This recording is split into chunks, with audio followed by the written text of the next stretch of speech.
था last time पे, मैंने वैलेंस बॉन्ड थियरी आपको पढ़ा दिया था बेटा ना। वैलेंस बॉन्ड थियरी में आपको कंप्लीट करवा दिया था। इनफैक्ट मैंने 2 एग्जाम्पल करवा दिए थे, और तीसरा और चौथा एग्जाम्पल जो था ना, वो मैंने आपको बोला था कि आप खुद से ट्राई करना बेटा। ये देखो, लिबरमैन, लिबरमैन ही खोला।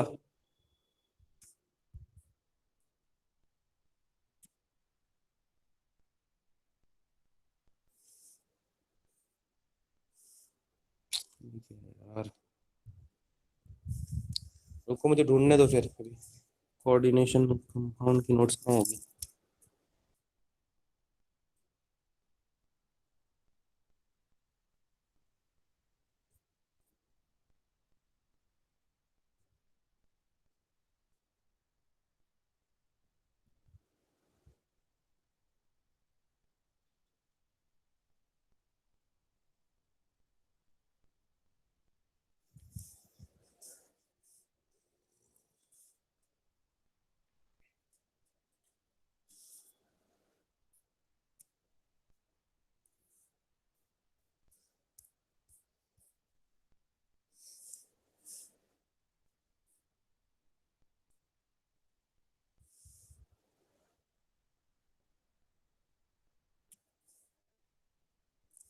ठीक है बेटा, स्क्रीन दिख रही है क्या आप लोग को?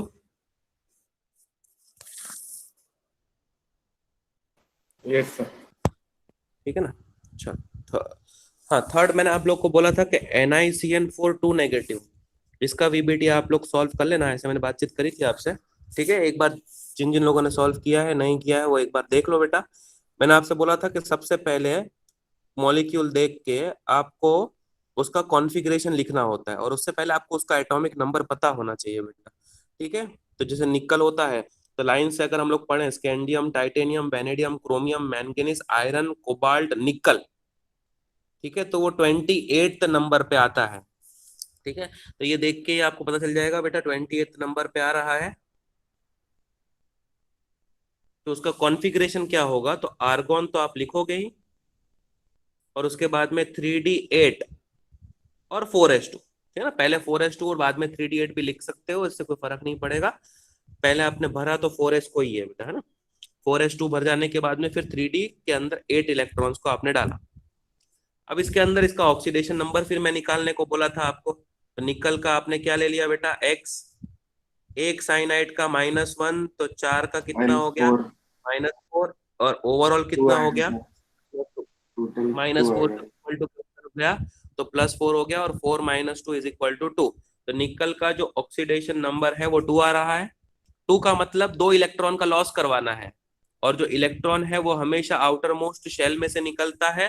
तो वो 2 इलेक्ट्रॉन आपके 4s में से चले जाएंगे, और वो 4s 0 बन जाएगा, और 3D तो 8 ही रहेगा।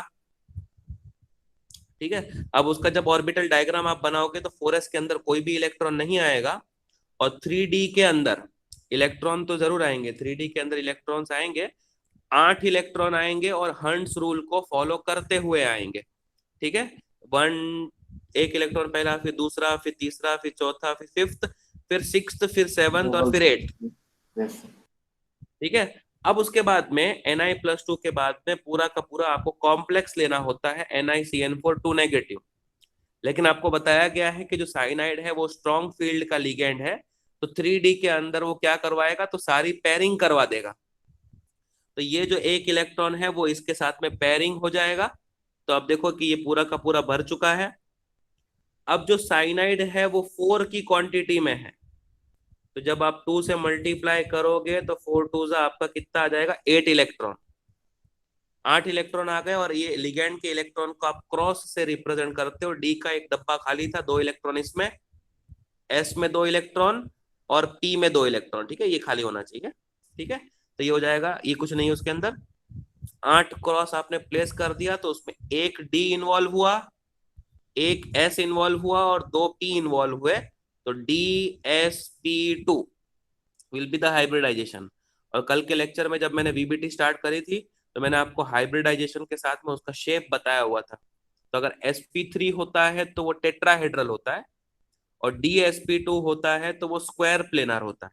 ठीक है, तो DsP2 के साथ में स्क्वायर प्लेनर, सारे ही इलेक्ट्रॉन्स आपको पेयरिंग होते हुए दिख गए होंगे, तो आपने बोला कि वो डायमैग्नेटिक है। और जितना हम लोग बोलते हैं डायमैग्नेटिक है तो वो अनपेयर्ड इलेक्ट्रॉन एक भी नहीं है, तो वो कैसा होगा, लो स्पिन। ठीक है, अब याद रखेंगे बेटा कि इनर और आउटर ऑर्बिटल का जो कॉन्सेप्ट था वो सिर्फ और सिर्फ ऑक्टाहेड्रल कॉम्प्लेक्स में ही आएगा। ठीक है ना, यहाँ पे देखो उसने लिखा है इनर और आउटर ऑर्बिटल कॉम्प्लेक्स का कंसेप्ट सिर्फ ऑक्टाहेड्रल वाले में आएगा, तो उसी में ऐसा होता है ना कि इनर का डी और आउटर का डी ऐसा इन्वॉल्व हो बेटा। ठीक है, तो ये आपको इसमें नहीं करना है। अच्छा, फिर क्या चेंज होगा सर NiCl4। हाँ बोलो बेटा। सर ऊपर जाओ ना थोड़ा। मेरे को कल भी ये पूछना था सर, ये जो आप इलेक्ट्रॉन्स लेते हो ना, 8 इलेक्ट्रॉन जैसे आपने ली, वो हम्म। लिगेंड्स के लिए मतलब लिगेंड्स को कंसिडर करके लेना पड़ता है? हाँ, लिगेंड के नंबर को काउंट करके मल्टीप्लाई बाय 2 करके। ओके। एक लिगेंड जो होता है ना बेटा, वो हाँ 2 इलेक्ट्रॉन देता है। सर, वो जो तीन तीन देता है, जो तीन तीन कोऑर्डिनेट बॉन्ड्स बनाता है, जैसे कि वो प्रोटीन, हाँ, जैसे वो अगर तब तो। EN है, एक हाँ EN है, सर। तो ये कितने बॉन्ड बनाएगा बेटा, हाँ सर, 2 टू बॉन्ड। बॉन्ड बनाएगा, तो ये पता इलेक्ट्रॉन है। कितने देगा, तो 4 देगा बेटा, जितने हाँ बॉन्ड उसको मल्टीप्लाई बाय 2 करके इलेक्ट्रॉन। हाँ सर। समझ आ गया। हाँ number sir. Of bond count कर देना है बेटा, और कुछ नहीं। देखो अगर मालूम है कि कोऑर्डिनेशन नंबर अगर 4 है, ठीक है, हम्म। तो कोऑर्डिनेशन नंबर 4 का मतलब 4 बॉन्ड बने हैं, तो वो 4 ऐसे भी बन सकते हैं। NiCN4 में भी 4 ही बॉन्ड है, हाँ सर। और NiEN ट्वाइस में भी तो 4 ही है। वो भी है। तो कोऑर्डिनेशन नंबर दोनों ही केस में 4 हुआ, तो इलेक्ट्रॉन कितने होंगे, 8। 8 ही इलेक्ट्रॉन होंगे बेटा। ठीक है, जैसे अगर हाँ सर। एग्जांपल लें तो CONH36, हाँ ये तो इस सिक्स कोऑर्डिनेशन कोऑर्डिनेट। है, लेकिन सिक्स सिक्स। COEN थ्राइस में भी कोऑर्डिनेशन नंबर तो 6 ही है। हाँ सर। ठीक है, और 6 कोऑर्डिनेशन नंबर में हमेशा इलेक्ट्रॉन 12 होंगे, तो 12 क्रॉस को हम्म। प्लेस करने के लिए 6 बॉक्सेस की जरूरत पड़ेगी, और 4 के लिए इसके अंदर हम लोगों को 4 बॉक्सेस की जरूरत पड़ेगी। ठीक है, ये कुछ नहीं है, ये आप देख लेना, मैं आपको बता रहा हूँ, गलती से कर दिया उसने। हाँ सर। ठीक है, समझ गया आपको। यस ठीक है, सर। अब जैसे हम लोग CL की बात करें, Ni28, वो तो फिक्स है, ये भी फिक्स है। अब इसमें भी अगर आप काउंटिंग करोगे तो Ni के ऊपर +2 चार्ज ही आएगा, और यही कॉन्फ़िगरेशन आएगा। Yes. अब जब लिगेंड करीब आएंगे, तो जो Cl है वो फ्लोरीन की तरह वीक फील्ड लिगेंड है, और अगर वो वीक है तो वो D के अंदर पेयरिंग नहीं करा पाएगा, बस दैट इज इट। तो ये वैसे के वैसा रहेगा। हाँ, S वाला पूरा खाली था, तो कोऑर्डिनेशन नंबर फिर से 4 है, तो 8 इलेक्ट्रॉन की जरूरत हम लोग को फिर से है, तो 4 बॉक्सेस की जरूरत है, तो एक बॉक्स आपका 4s हो गया, तो आपको 3 बॉक्सेस फिर 4p के ले लेने हैं, और कोऑर्डिनेशन नंबर 4 है, 8 इलेक्ट्रॉन 8 क्रॉसेस को आप एक साथ में प्लेस कर दो, तो हाइब्रिडाइजेशन विल बी sp3। और sp3 के साथ में जो स्ट्रक्चर एसोसिएटेड होता है वो होता है आपका टेट्राहेड्रल, और आपने देख ही लिया होगा नंबर ऑफ अनपेयर्ड इलेक्ट्रॉन उसके अंदर थे पैरामैग्नेटिक, और जितने नंबर ऑफ अनपेयर्ड इलेक्ट्रॉन होते हैं उतना वो कॉम्प्लेक्स कैसा होता है बेटा, high spin complex. Unpaired electron दिखे ना बेटा, देखो ये वाले, ये अनपेयर्ड इलेक्ट्रॉन दिख गए आप लोग को, 2 अनपेयर्ड इलेक्ट्रॉन है, जिसकी वजह से वो पैरामैग्नेटिक बनेगा, जिसकी वजह से वो हाई स्पिन कॉम्प्लेक्स बनेगा। क्लियर हुआ बेटा यहाँ तक, हाँ कुछ सर। डिफिकल्टी डाउट है बेटा, यस ये तो सर। आप लोग को दिया था मैंने कल, पहले 2 मैंने आपको बहुत डिटेल में समझाए थे अच्छे से, और ये मैंने आपको बोला था खुद से कर लेना आप लोग, और फिर उसके बाद में अभी थोड़ा बहुत समझा भी दिया मैंने आपको। ठीक है, तो कुछ डिफिकल्टी कुछ डाउट वगैरह कुछ भी नहीं है ना। No sir. No sir. ठीक है ना। अब क्रिस्टल फील्ड थियरी हम लोगों को पढ़नी है बेटा, सबसे इंपॉर्टेंट। थोड़ा समझने में भी थोड़ा डिफिकल्ट हो सकता है, तो आपको फुल अटेंशन देनी है बेटा। तो देखो जरा, थोड़ा सा एटॉमिक स्ट्रक्चर को रिवाइज करना पड़ेगा उसके लिए। लास्ट टाइम पे जब एटॉमिक स्ट्रक्चर पढ़ाया होगा 11th में, तो मैंने आपको बोला था कि ये concept next year coordination compound के क्रिस्टल फील्ड थ्योरी में आएगा। मेरे को याद है आप लोग को बताया था मैंने, डी ऑर्बिटल्स, या ऐसा स्टार्ट करते हैं डी सबशेल।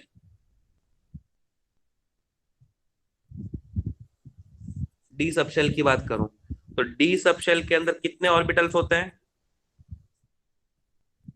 5 ऑर्बिटल्स। तो ऐसे हम लोग कितने डब्बे बना के रखते हैं? 5।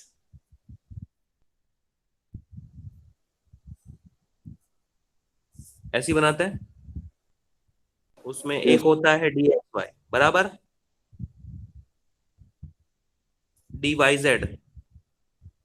हाँ ना, कुछ बोलो। D x z. हाँ सर। फोर्थ वाला है x d square minus Y square. और लास्ट वाला है आपका डी जेड स्क्वायर। ऐसे ही होते हैं ना 5। Yes D sir. X Y, D Y Z, D x square minus Y square and finally D Z square. अब इसमें 3 होते हैं एक्सियल, नहीं sorry, non axial. Non axial वाले कौन से होते हैं? D x Y, D Y Z और D x Z. Non axial का मतलब क्या होता है? जो एक्सिस पे नहीं,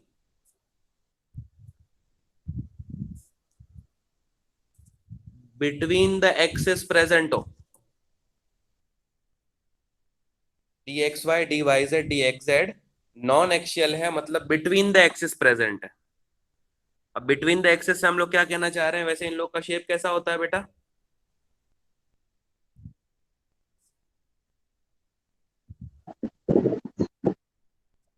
याद है? Double dumbbell. हाँ सर, डबल हाँ डबल। सर, ड्रॉ भी अब किया उसमें अगर था shape सर। हम लोग, ये पूरा क्रिस्टल फील्ड थियरी में इसका कंसेप्ट चलेगा बेटा, ऐसे टाइम पास के लिए नहीं बता रहा हूँ। एक्स एक्सिस और वाई एक्सिस। अब जो डबल डंबल होते हैं बेटा इसके अंदर, ये 2 डंबल इस तरह से होते हैं। सही कह रहा हूं? Between the axis, x axis और वाई एक्सिस के बीच में इनके लोब्स आते हैं। तो ये डी एक्स वाई हो गया। बिटवीन द एक्सिस है, एक्सिस के बीच में है। देखो ये एक्सिस के बीच में हुआ ना, ये पूरा पोर्शन एक्सिस के बीच में है। और एक्सिस के अलोंग नहीं है इसको, इसलिए नॉन एक्सियल बोलते हैं, non axial. Between the axis d x Y, D Y Z और डी एक्स जेड। अब फटाफट अगर डी वाई जेड भी बनाना चाहें तो ऐसा ही आएगा बेटा। इसको वाई ले लो, इसको जेड ले लो। ये वाई जेड वाले प्लेन में होगा। और अगर बात करें डी एक्स जेड की, तो बस प्लेन चेंज हो जाएगा।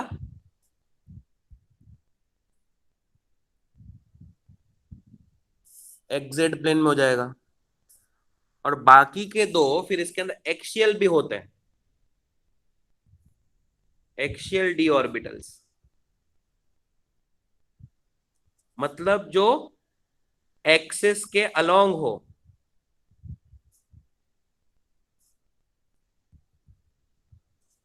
एक्सिस के अलोंग प्रेजेंट हो। और वो कौन होते हैं? D x square minus Y square और डी जेड स्क्वायर, ये दोनों। क्यों? तो देखो, d x square minus Y square ये एक्स वाई एक्सिस के अलोंग होता है।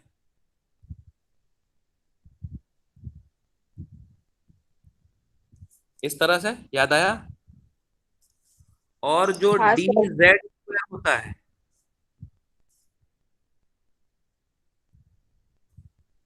वो जेड एक्सिस के तो अलोंग होता है, ऐसे। और जो एक्स वाई प्लेन बचा ना बेटा, जेड एक्सिस को जो परपेंडिकुलर प्लेन होता है, एक्स वाई प्लेन, उसमें ऐसी सर्कुलर रिंग बनी होती है। ये डी जेड स्क्वायर का शेप होता है, लेकिन होता तो अलोंग द एक्सिस है बेटा, जेड एक्सिस के अलोंग है। ठीक है? और एक्स वाई प्लेन के अंदर है। तो इसमें हम लोग ये कहना चाह रहे हैं कि D x Y, D Y Z और D x Z along the axis नहीं, बिटवीन द एक्सिस होते हैं, डबल डम्बल शेप होते हैं। इनको ना बेटा अलग से कैटेगरी दी जाती है, T2G ऑर्बिटल कहा जाता है इसको। थोड़ा सा और आगे अगर पढ़ें तो इसको कहते हैं बेटा T2G ऑर्बिटल्स। T2G कौन से होता है? D x Y, D Y Z और डी एक्स जेड, जो कहां प्रेजेंट होते हैं? Between the axis. कैसा शेप होता है? Double dumbbell, T2G orbitals. ठीक है। अलोंग द एक्सिस जो d x square minus Y square और डी जेड स्क्वायर होता है, उनको बोलते हैं ईजी ऑर्बिटल्स। इजी नहीं है, समझो जरा, easy orbitals along the axis present होते हैं। ठीक है। अब इसमें अगर डी ऑर्बिटल आपको पूरा समझ में आ गया हो तो आपको यह पता होना चाहिए बेटा कि जो ऑक्टाहेड्रल कॉम्प्लेक्स, दो ही कॉम्प्लेक्स अपने को पढ़ने हैं, ऑक्टाहेड्रल और टेट्राहेड्रल। ऑक्टाहेड्रल का मतलब क्या होता है बेटा? लिगेंड यहां से आया, लिगेंड यहां से आया, लिगेंड यहां से आ गया, लिगेंड यहां से आया, एक ऊपर से ऊपर आया और और नीचे एक, भी। हाँ सर। यही है और बेटा। साइड और से। मैं आपको पहले ही इमेजिन करवा चुका हूं कि इसको हम लोग मान सकते हैं एक्स एक्सिस,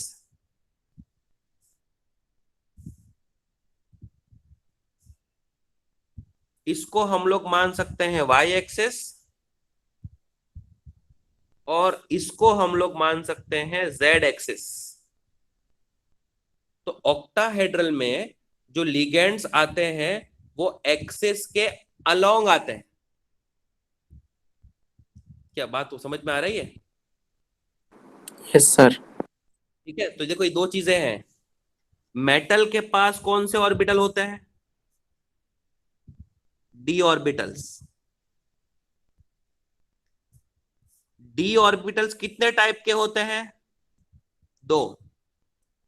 शॉर्ट में T2G और EG। T2G कहां पर होता है? Between the axis. और EG कहां होते हैं? Along the axis. और ऑक्टाहेड्रल में लिगेंड कहां से आते हैं? Along the axis. मैं क्या समझाने की कोशिश कर रहा हूं बेटा, आप लोग को समझ में आया? अगर मैं ऐसा कहूं आपसे, ऐसा मैं पूछूं कि लिगेंड जब मेटल के करीब आएंगे तो T2G और EG में सबसे ज्यादा तकलीफ किसको होगी?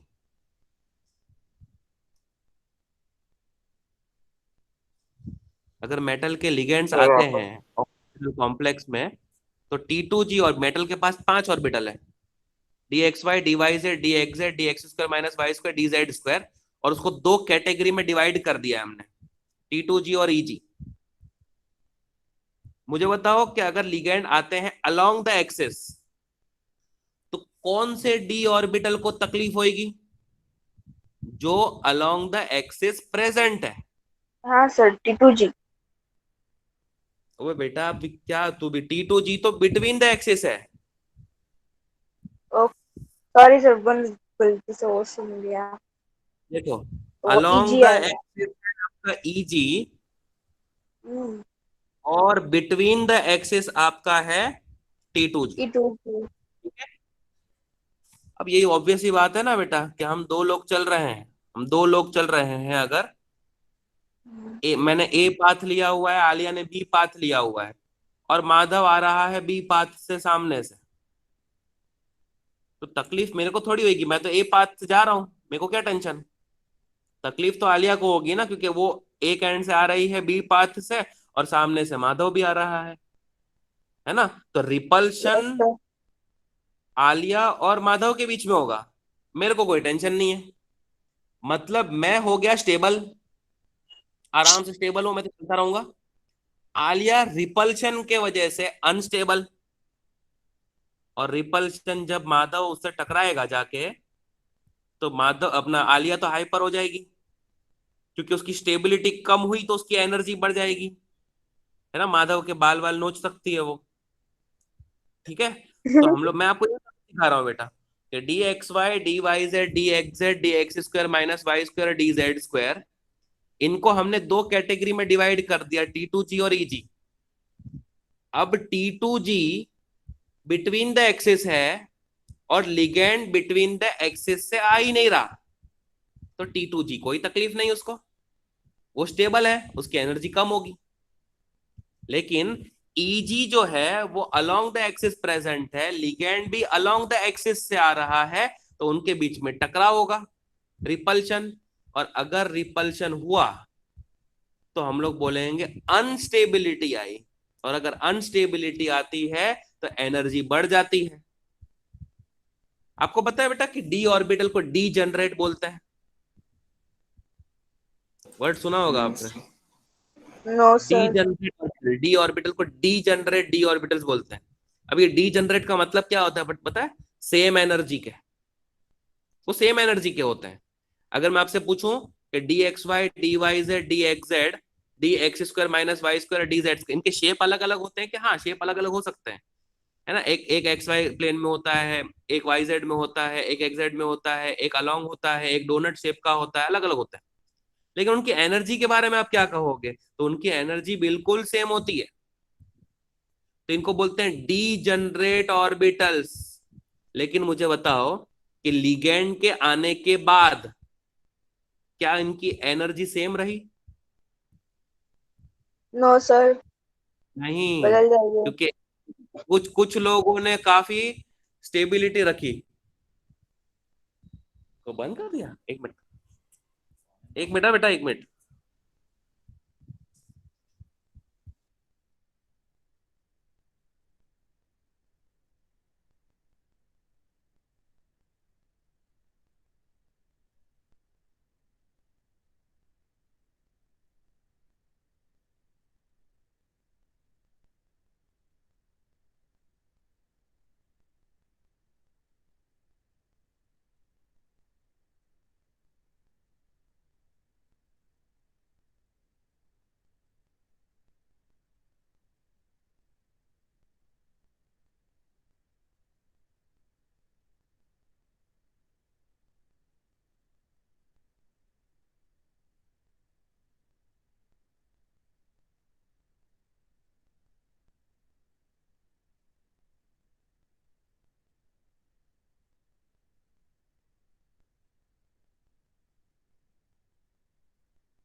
ठीक है बेटा, समझ में आया आप लोग को इतना मैं क्या कहना चाह रहा हूँ?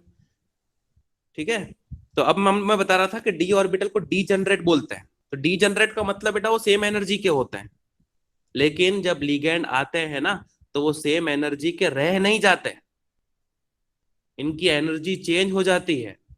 और वो ही हम लोग बोलते हैं कि डी ऑर्बिटल फिर दो अलग अलग एनर्जी में स्प्लिट हो जाते हैं। इसी को बोलते हैं क्रिस्टल फील्ड स्प्लिटिंग। समझ में आया? मैंने आप लोग को समझाया कि नहीं? 5 ऑर्बिटल थे, उसमें से 3 थे T2G के, 2 थे EG के।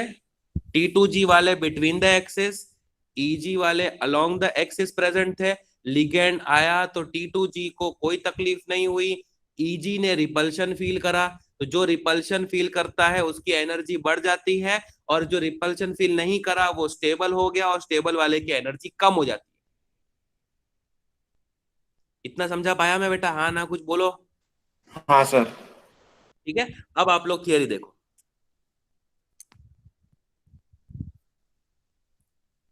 ठीक है, ये एक्स्ट्रा तो मैंने डी के सारे बता दिया आप लोग को, d x y between the axes, T2G along the axes, EG, ये सब कुछ बता दिया मैंने, है ना। अब ऑक्टाहेड्रल कॉम्प्लेक्स की हम बात कर रहे थे। ठीक है, जरा देखना अच्छे से। देखो ये 5 लाइन बनाई हुई है यहाँ पे, ऐसे 1 2 3 4 5 तक। ये हमारे डी ऑर्बिटल है किसी भी मेटल आयन के, और इनके ये नाम है DXY, सब पता है आपको। ठीक है, अब देखो लिगेंड मेटल के करीब आना शुरू किया। कॉम्प्लेक्स बनाना है तो लिगेंड को मेटल के करीब तो आना ही पड़ेगा। तो लिगेंड मेटल के करीब आना शुरू किया, तो पहले तो लिगेंड के इलेक्ट्रॉन और मेटल के इलेक्ट्रॉन के बीच में कॉमन रिपल्शन हुआ। अब मेटल के डी ऑर्बिटल में भी इलेक्ट्रॉन है, लिगेंड खुद इलेक्ट्रॉन लेके आ रहा है, इलेक्ट्रॉन इलेक्ट्रॉन नेगेटिव चार्ज के हैं, तो इनके बीच में रिपल्शन तो होना था। तो पहले क्या हुआ ना, पहले ये पांचों की साथ में एनर्जी का इंक्रीमेंट हो गया, ये एनर्जी की एक्सेस है। लेकिन फिर बाद में देखो क्या हुआ, बाद में जब लिगेंड और करीब आए, तो जो T2G थे वो क्योंकि बिटवीन द एक्सिस प्रेजेंट है, जो T2G थे वो बिटवीन द एक्सिस प्रेजेंट थे, तो उनको कोई रिपल्शन नहीं मिला, क्योंकि ऑक्टाहेड्रल में जो लिगेंड आता है वो अलोंग द एक्सिस आता है, तो कोई रिपल्शन फील नहीं हुआ। तो वो उनकी स्टेबिलिटी बढ़ गई, और स्टेबिलिटी का बढ़ना मतलब एनर्जी का कम होना। तो जो 3 लाइन है वो नीचे आ गई, DXY DYZ DXZ, T2G नीचे आ गया। और जो EG ऑर्बिटल थे बेचारे, वो क्योंकि अलोंग द एक्सिस प्रेजेंट थे और लिगेंड भी अलोंग द एक्सिस आ रहा था, तो DX² - Y² DZ² की एनर्जी इंक्रीज हो गई। स्प्लिटिंग समझ में आई बेटा? Yes sir. ठीक है, अब देखो यहां पर लिखा हुआ है 3/5, यहां पे लिखा हुआ है 2/5। इंक्रीमेंट ज्यादा का शो करा है, डिक्रीमेंट कम का शो करा है। ये मिस्टेक नहीं है बनाने में, ये एक्यूरेटली ऐसा ही बनाना है आपको।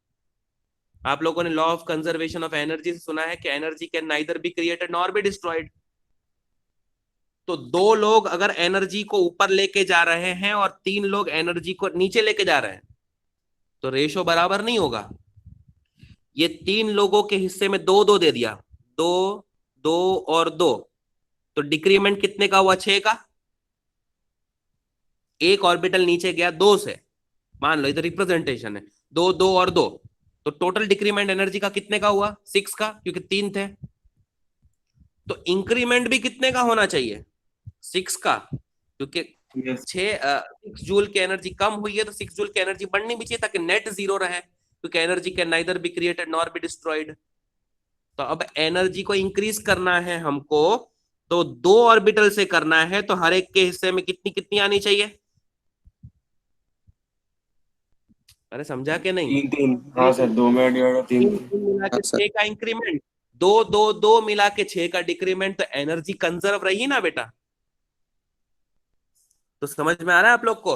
तो ये जो यस सर। डिक्रीमेंट है वो 3 का हो रहा है तो वो 2 से होगा, और इंक्रीमेंट 2 का हो रहा है तो 3 से होगा। तो इस एनर्जी गैप को आप 3/5 से रिप्रेजेंट करोगे, इस एनर्जी गैप को आप 2/5 से रिप्रेजेंट करोगे, और ये जो पूरा एनर्जी का गैप होता है उसको डेल्टा ओ से रिप्रेजेंट करा जाता है। ओ का मतलब बेटा ऑक्टाहेड्रल कॉम्प्लेक्स होता है। इसको बोलते हैं, ये जो स्प्लिटिंग हुई है इसको बोलते हैं क्रिस्टल फील्ड स्प्लिटिंग। इस थियरी को बोलते हैं क्रिस्टल फील्ड थियरी। शॉर्ट में इसको CFT से रिप्रेजेंट करा जाता है, और इस एनर्जी के गैप को क्रिस्टल फील्ड स्प्लिटिंग एनर्जी बोलते हैं। क्लियर हो रहा है बेटा यहां तक? और जितना यस भी सर। बताया बेटा आप लोगों को, ये पूरा का पूरा यहां से लेके यहां तक में लिखा हुआ है, ठीक है, जो मैंने आपको बताया last, crystal field splitting energy इसको बोलते हैं। ठीक है, तो ये पूरी की पूरी थियरी साथ में लिखी हुई है, ये आपको रीड करनी है अच्छे से बेटा। ठीक है, तो ये आप लोग को मैंने पूरा ऑक्टाहेड्रल कॉम्प्लेक्स के अंदर डी ऑर्बिटल की पूरी इंफॉर्मेशन दे के, ऑक्टाहेड्रल में ये डायग्राम और ये पूरा का पूरा एक्सप्लेनेशन यहां तक मैंने आपको करवा दिया है आज। फिर यहां से मैं आप लोगों को नेक्स्ट लेक्चर में करवाऊंगा।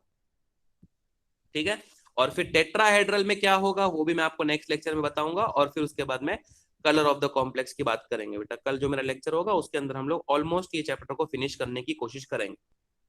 ठीक है, यस सर। सर ये चैप्टर के न्यूमेरिकल्स है? नहीं है बेटा, न्यूमेरिकल्स नहीं है। हाँ, खाली वो वैसे टाइप के न्यूमेरिकल है, मैग्नेटिक मोमेंट कैलकुलेट करो square root of n plus 2 से, बस यही है, थोड़े बहुत छोटे मोटे जो कि हम लोगों ने एटॉमिक स्ट्रक्चर और पीरियोडिक टेबल में भी पढ़ा हुआ है। गुंजन से को दे देना है ना। तो वैसे टाइप के न्यूमेरिकल अगर आएंगे तो आ सकते हैं बेटा, और कोई न्यूमेरिकल नहीं है इस चैप्टर में। ठीक है, तो जो भी आज मैंने आप लोगों को सिखाया वो तो आप रिवाइज करना ही करना, लेकिन जो आपको मैंने शुरुआत में आधा घंटा बोला है, ठीक है, उसके ऊपर भी मेरे वो एक एक वर्ड के ऊपर आप लोग फोकस करो बेटा। अगर गलत बोल रहा हूं तो नहीं मानना है आप लोग को, लेकिन अगर मैं सही बोल रहा हूँ तो आप लोग को उसको मानना है, फ्यूचर को देखना है बेटा, और उसको फॉलो करना है। ठीक है, चलो तो फिर यस कल सर। के लेक्चर में मिलते हैं, है ना। ओके सर, बाय बेटा। Thank you bye sir, sir. Bye. Bye sir. Sir 2 minute रुकोगे सर? सर નથી माधव सर ठीक गया। है। बोलना हो थी। कहीं नहीं सर, निकली आने में यार। अच्छा मिल गया कुछ।